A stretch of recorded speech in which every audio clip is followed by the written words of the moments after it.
We good? We are rolling. All right. Yeah. So depression is a very subject to tackle.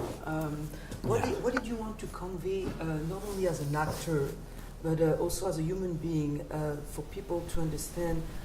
Some people have gone through that, some people haven't, and people who haven't probably don't understand. So Yes. what is that you wanted to convey absolutely in this? Well, you know, it seems to me when I read the book, the Philip Roth book, to see someone going through this, and an actor of all people, it made me get kind of. I wanted to know more about how Philip Roth sees an actor going through that depression as a writer's block. You know, sometimes a writer gets blocked and can't write. Actors rarely have that happen to them. They have a way of, because acting is action. It's let's do it. So we rarely see that. But in this character that I play, he sort of loses his appetite, his desire, which is very important, I think, for actors who have to go on stage and do these big roles, that you have the desire. And because of his lifestyle and his age, as it accumulates, he starts to lose touch with that appetite. Mm-hmm. And because of things that happen that are natural, because you get older and things happen, the memory isn't the same anymore. The idea that he loses focus from time to time, and I think that eventually leads to the depression, because he doesn't want to go do it anymore. So the desire goes, he doesn't want to do it. And I thought when I saw it, there was something also very amusing about someone who's an actor believing or feeling his life has passed him by.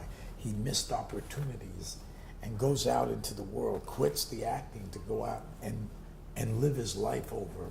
It's a little late, of course, and also the choices he makes are very interesting, because they're so, it shows he has he can't quite fit in it.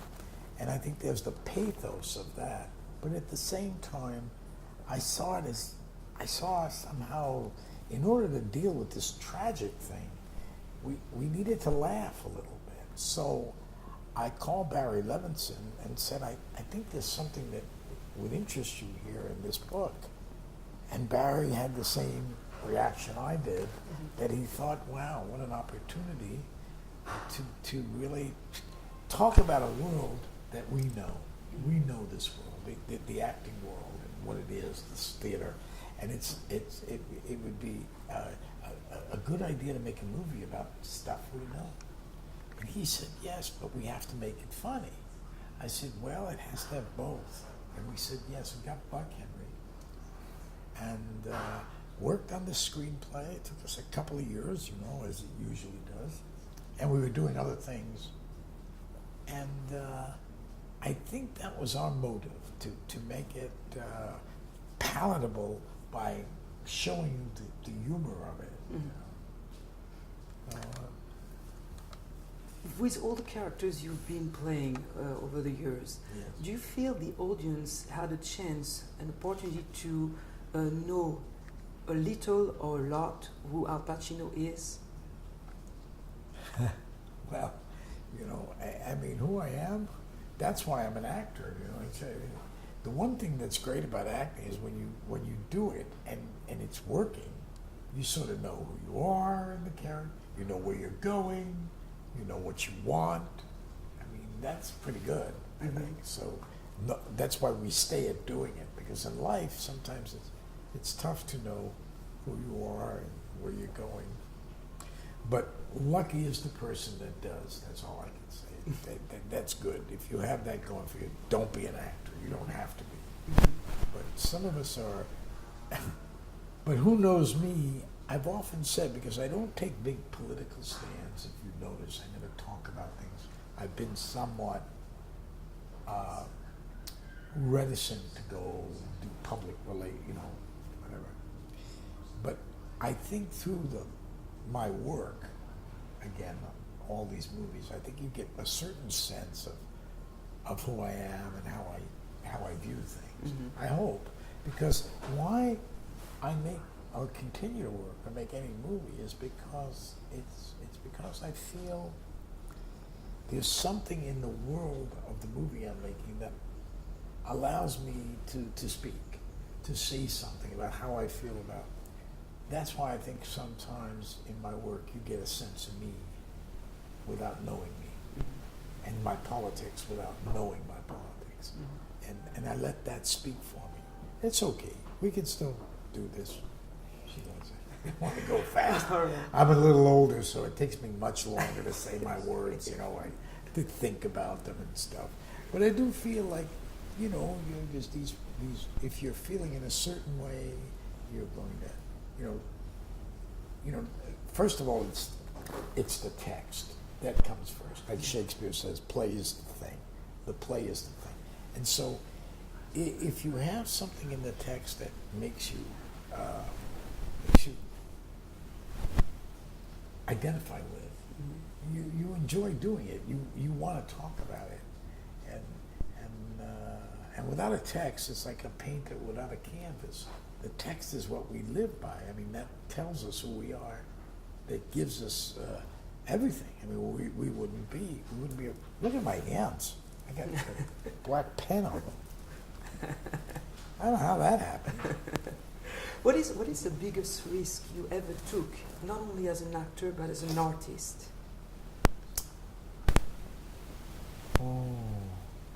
I think if you don't take a risk, that's a risk. I think you got to take risks all the time. I mean, if I hadn't taken risks with things I've done, I wouldn't be here now. So every time you think is a new risk. Every time it was a. Well, I don't think every time is a risk. There are times when it's a risk. Sometimes when you're doing a play or a movie like The Humbling, you really are talking about a world you know. So it's not like a great risk doing this. It's the way the risk is mainly is will it come off? It's how you're perceived, and that's a bit of a risk. But you got to go out for it because it's something challenges you. It'll be part of the thing you do, and you'll feel it. And I think that's one of the reasons I'm still here is because you take some risks sometimes. And I don't even know what a risk is anymore.